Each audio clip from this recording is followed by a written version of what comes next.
শিবা সকাল সকাল ছিপ নিয়ে মাছ ধরতে যাচ্ছিল। শিবা রোজ সকালে ছিপ নিয়ে নদীতে মাছ ধরতে যেত, আর ও যেই মাছ পেত ওই মাছ বাজারে বিক্রি করে ওর কোনো রকম সংসার চলত। একদিন যখন শিবা সকাল সকাল নদীতে ছিপ নিয়ে মাছ ধরতে যাচ্ছিল, তখন শিবা দেখে নদীর ধারে ছোট্ট একটা বাদর রক্তাক্ত অবস্থায় পড়ে আছে।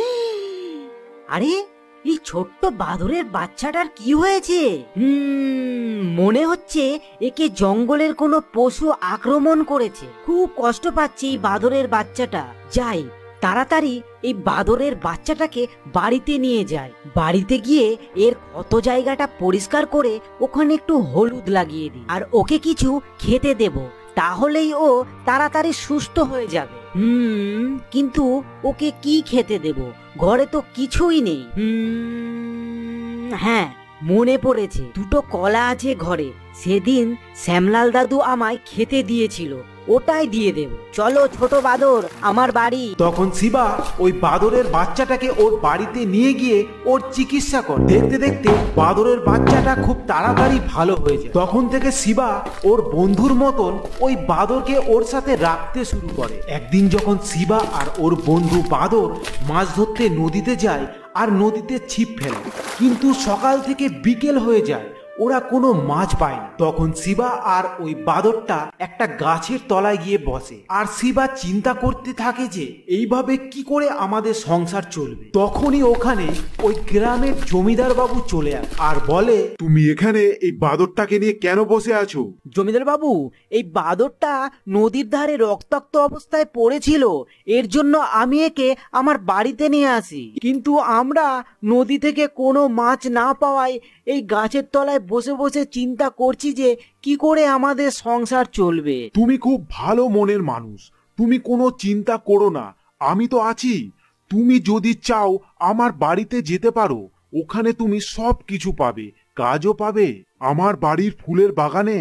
না জমিদার বাবু, আমি আমার এই অসহায় বন্ধুকে ছেড়ে কোথাও যাব না। তুমি ওকেও নিয়ে চলো আমাদের সঙ্গে। শিবা তখন জমিদার বাবুর সঙ্গে ওর বাড়ি চলে যায়, আর ওখানে গিয়ে জমিদার বাবুর ওই ফুলের বাগানে কাজ করতে থাকে, আর ওর সঙ্গে ওর বন্ধু বাদরও কাজ করতে থাকে। জমিদার বাবু শিবা আর বাদরের কাজ দেখে খুব খুশি হয়। একদিন জমিদার বাবুর বাড়ির কাজের লোক বল্লভ এসে বলে, জমিদার বাবু, আপনার সোনার আংটিটা পাওয়া যাচ্ছে না।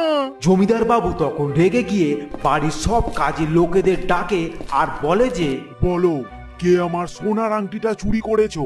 আমি জানি যে তোমাদের মধ্যেই কারোর কাজ এটা। তাড়াতাড়ি বলো, কে এই কাজ করেছো? যে করেছো তাকে আমি কিছু বলবো না, আর তাকে আমি সোনার আংটির থেকেও 10 গুণ দামি জিনিস উপহার দেব। তখন জমিদার বাবুর কাজের লোক বল্লভ বলে যে, জমিদার বাবু, আমার মনে হচ্ছে এই কাজটা শিবা করেছে। কি বলছো তুমি? হ্যাঁ, আমি ঠিকই বলছি জমিদার বাবু, আপনি শিবাকে ডেকে জিজ্ঞাসা করে। তখন জমিদার বাবু শিবাকে ডাকে আর জিজ্ঞাসা করে, শিবা, আমি তোমাকে এত বিশ্বাস করে আমার বাড়িতে কাজ দিলাম, আর তুমি কি না শেষে আমার বাড়িতেই চুরি করলে? কি বলছেন জমিদার বাবু?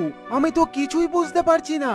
তখন জমিদার বাবুর কাজের লোক বল্লভ বলে, ওই দেখেন জমিদার বাবু, শিবা ওর আঙুলে আংটিটা পড়েছিল, তার জন্য ওর আঙুলে আপনার ওই সোনার আংটিতে থাকা অভ্র ওর আঙুলে লেগে আছে।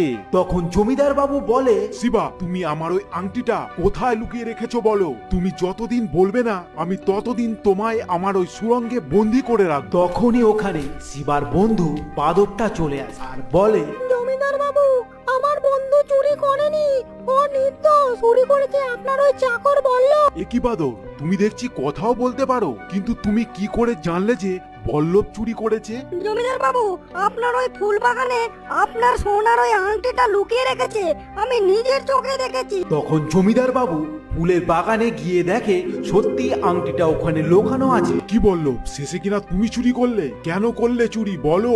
তখন বল্লভ সব সত্যি কথা বলে দেয়। তখন জমিদার বাবু বল্লভকে ওই সুরঙ্গে আটকে রাখে, আর শিবার কাছে জমিদার বাবু ক্ষমা চায়। তুমি আমাকে ক্ষমা করে দাও শিবা, আমি না বুঝেই তোমাকে চোর বললাম। থেকে তুমি আমার এই বাড়িতে সন্তানের মতনই থাকবে। আর এইভাবে শিবা আর বাদর জমিদার বাবুর বাড়িতে সন্তানের মতনই থাকতে শুরু করে।